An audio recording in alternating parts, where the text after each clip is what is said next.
Welcome back, class. Going to look at lesson 21, scientific notation. A lot of y'all have probably done this before, but when looking at a problem like example 21.1, what we have to do is make all the numbers that are being multiplied by whatever the scientific notation is, 10 to the negative 6, whatever it is, we want to make all these numbers be in the ones place. Just to make sure y'all know what that means, this is 0.0003, also read as 0 and 3/10,000ths or whatever, tenths, hundredths, thousandths, 10,000ths. Yeah, this would be 3/10,000ths. We want this to just be 3. This is 6,000ths. We want this to just be 6. This is 2,000. We want to make it 2.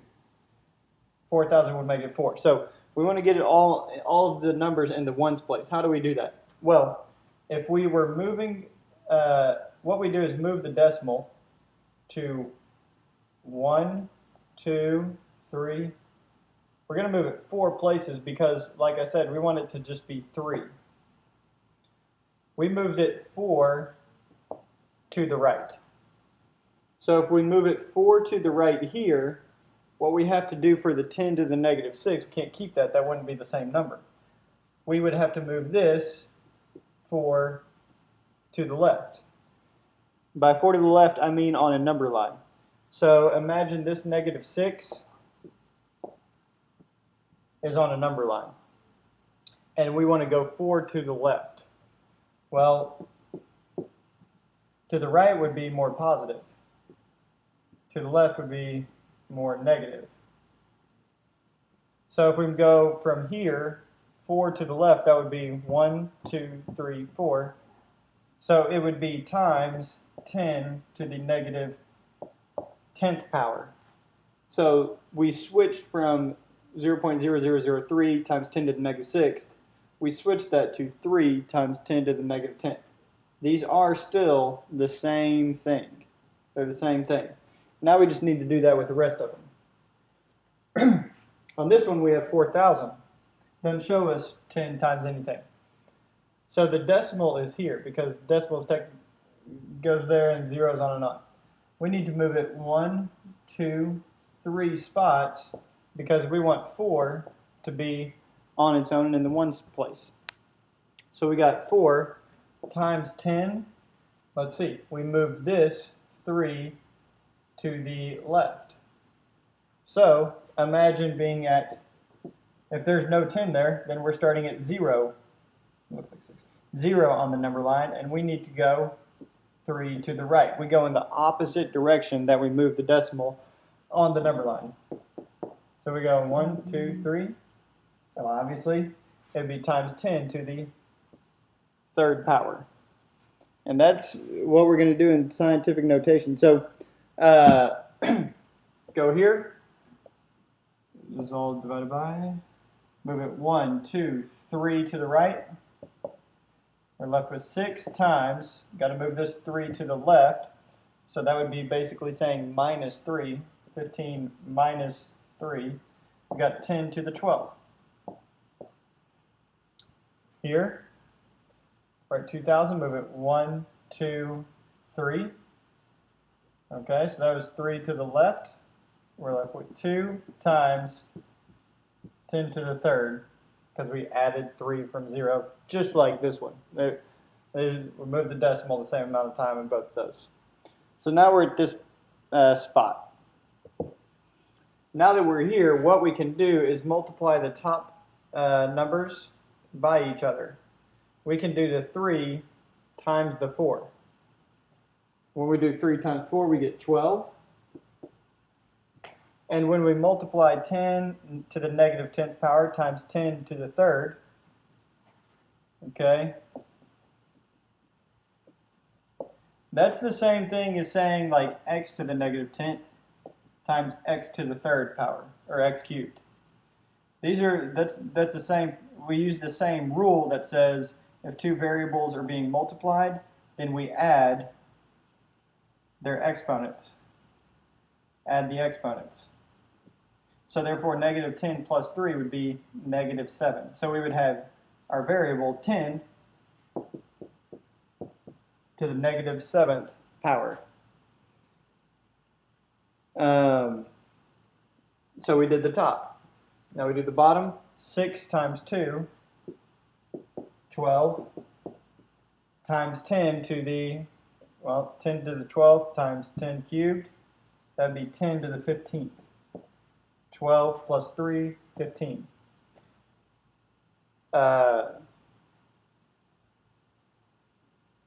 Nope.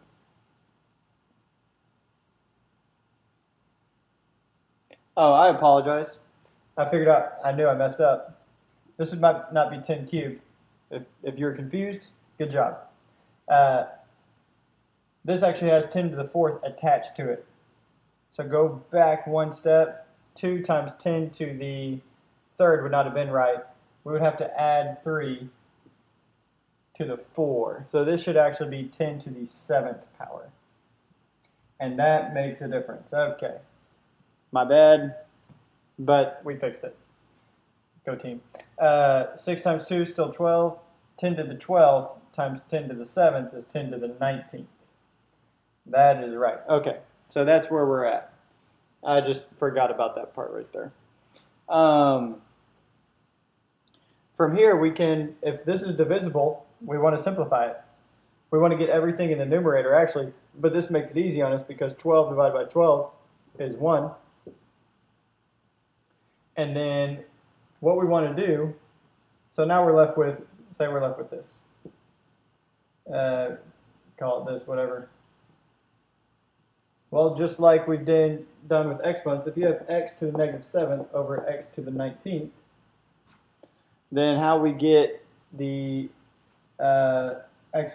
when we switch the exponent from the bottom of the fraction to the top, remember it becomes the opposite sign. So that becomes x to the negative 19th. Same exact thing here becomes 10 to the negative 19th.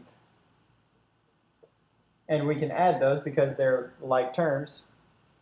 Negative 7, negative 19. Our answer will be 1 times 10 to the negative 26th power. And that will be our answer. And that is how you do scientific notation. Continuing in lesson 21, going to look at two statement of equality problems. Starting with example 21.2. It reads, the ratio of two numbers is 3 to 4, and their sum is 84. What are the numbers? Okay. What are the numbers? Well, let's look at what it gives us. It says the ratio of two numbers is 3 to 4. There's a ratio. Their sum is 84. Well, it's not talking about 3 and 4. Their sum isn't 84. What are the numbers? So what this problem is saying is there's two numbers that we have to find. And what it's saying is that their ratio, the ratio of the two numbers correlates with the 3 to 4. So what we need to do is create our own variables. And I'm going to create the variables of n for numerator, d for denominator. It can be whatever variables you want. It can be your initials, whatever. But I'm just going to use this so y'all can see it. So we took care of the ratio, and then it says their sum is 84. Well, sum means addition. The sum of what? Well, the two numbers. Numerator plus denominator equals 84. So now we got these two equations. How can we solve? We know that n and d are going to be the same answer. How can we solve? There's different ways, but the way I would do it is I would go ahead and cross multiply. Get rid of some of this stuff. So 4n equals 3d. 3 times d, 4 times n. And then we have n plus d equals 84 over here. Well, what we can use, something that we've been using in Algebra 2 more and more is substitution. Once again, substitution is where you have a variable isolated and you can plug in its value. So what we can do is isolate n or d. I'm going to isolate the n, so I'm going to subtract d. So n equals 84 minus d. Now that we know the value of n, we can plug in, the value of n is 84 minus d, we can plug that in here. So we can say 4 times 84 minus d equals 3d. And then you can solve. We got one variable, we got d. We distribute. 4 times 84 is 336. 4 times negative d, negative 4d. Okay. Add 4d to both sides. 4d and 3d added, I'm going to move it up here, is 7d, 7 letter d, and that equals 336. Subtract, or divide by 7. Those cross out. 336 divided by 7 is 48. So d equals 48. And then you can plug d in for any of these equations and solve for it. I'm going to plug it in right here. You could plug it in here. Whatever you want to do is fine. This one looks easy. So n equals 84 minus 48, since that's what d is. 84 minus 48 is 36. Okay. So there's your two answers. D is 48, N is 36. And that's how you do those ratio word problems there. Or value two statements of equality problems there. Next one, 21.3. I actually think this one is easier. It says the sum of two numbers is 128. Their difference is 44. What are the two numbers? Okay. Same thing as the last one. Have two random numbers we're solved for. But it says their sum of blank and blank equals 128. So let's come up with some letters. I'm going to use large, L for large, and S for small. Large number and small number. That's what I'm going to use. Once again, whatever variables is fine. You just got to figure out what the two numbers are. It says their difference is 44. Well, when you do difference, you do the larger number minus the smaller number, and says that equals 44. But what's this look like? This looks like a nice little elimination problem. The S's are opposite, and they cross out. So L plus L is 2L. Just add what is stacked. Those are 0, 128, and 44. Added equals 172. Divide by 2. And your large number equals 86. Put it right here. Large number equals 86. Now we just find the small by plugging in 86 to whatever we want to do. I'll plug it in here. Okay, 86 plus S equals 128. Subtract 86 to 42 is your small number. There's your two answers, and that is how you do two statements of equality. And that is the end of lesson 21.